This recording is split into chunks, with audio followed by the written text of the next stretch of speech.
नमस्कार, जन्नत की पुकार में आपका स्वागत है। छातापुर के डहरिया स्थित विश्व हरित स्थान में वन महोत्सव की शुरुआत के अवसर पर वृक्षारोपण कार्यक्रम का किया गया आयोजन। छातापुर के डहरिया स्थित विश्व हरित स्थान में वन महोत्सव की शुरुआत के अवसर पर वृक्षारोपण का कार्यक्रम आयोजित किया गया।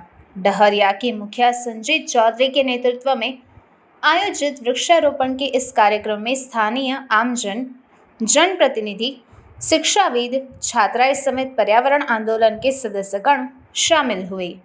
वृक्षारोपण कार्यक्रम के बाद शामिल लोगों ने समय समय पर वृक्षारोपण करने व उनकी देखभाल नियमित रूप से करने का संकल्प लिया।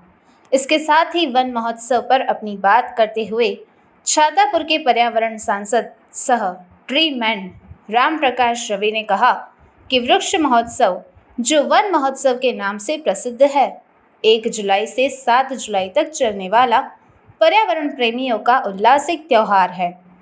इस त्यौहार के प्रथम दिन छातापुर प्रखंड के डहरिया पंचायत स्थित विश्व हरित स्थान में पर्यावरण सांसद राम प्रकाश के द्वारा पंचायत के मुखिया संजीत चौधरी के हाथों नीम, आंवला, कटहल के पौधारोपण के साथ साथ बच्चों में पौधा वितरण का कार्य किया गया। वहीं उपस्थित मुखिया श्री चौधरी ने कहा कि पेड़ मानव जीवन का आधार है। इसे लगाने और बचाने के लिए हर व्यक्ति को प्रयास करना चाहिए। उपस्थित शिक्षाविद हरिराम पांडे वन महोत्सव के संबंध में जानकारी देते हुए कहा कि इसकी शुरुआत 1950 ईस्वी में तत्कालीन केंद्रीय कृषि मंत्री के.एम. मुंशी ने एक बार के उपाय के रूप में नहीं, बल्कि हर साल इसे एक त्योहार के रूप में मनाने के इरादे से की थी।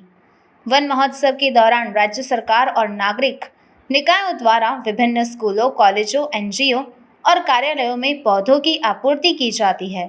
इसे जीवन का त्योहार भी कहा जाता है।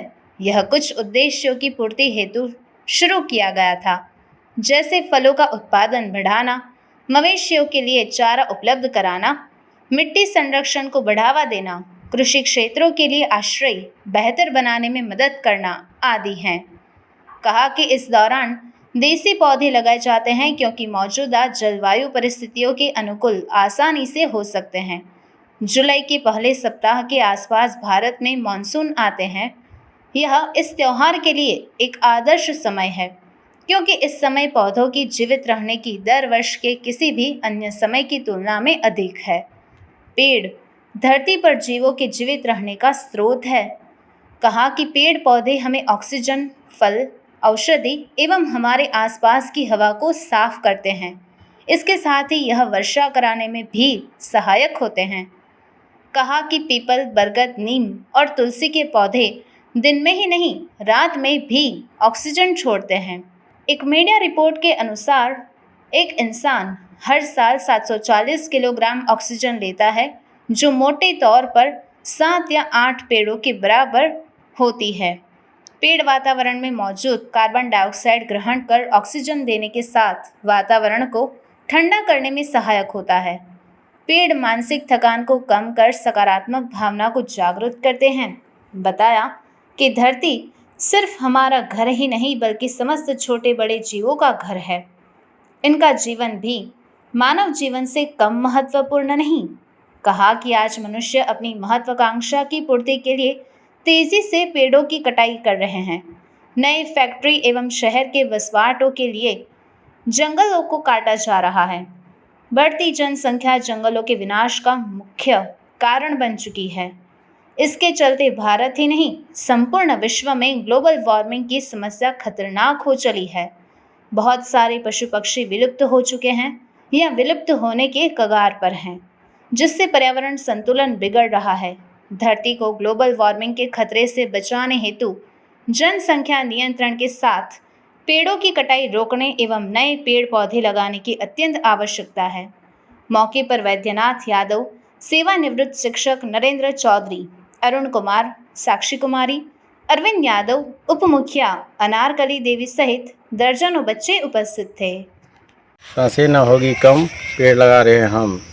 आप लोग भी एक एक पौधा लगावें। वन महोत्सव के अवसर पर हमारे गांव डहरिया ग्राम पंचायत के मुखिया श्री संजीत कुमारी चौधरी ने अपने हाथों से दुशहरी स्थान में 2 पेड़ लगाए, एक नीम का और दूसरा आंवला का, और उसने संदेश दिया कि अपने जीवन में कम से कम 1 पेड़ जरूर लगाएं। और यह वन महोत्सव सप्ताह जो है, हर व्यक्ति 1-1 पेड़ इस वन महोत्सव के शुभ अवसर पर लगाएं। हमारी सभी शुभकामनाएं उनके साथ। अगर आपने हमारा अभी तक चैनल सब्सक्राइब नहीं किया है तो कृपया चैनल सब्सक्राइब कर लें, लाइक करें, शेयर करें, कमेंट करें। तो मिलते हैं फिर किसी और खबरों के साथ। नमस्कार।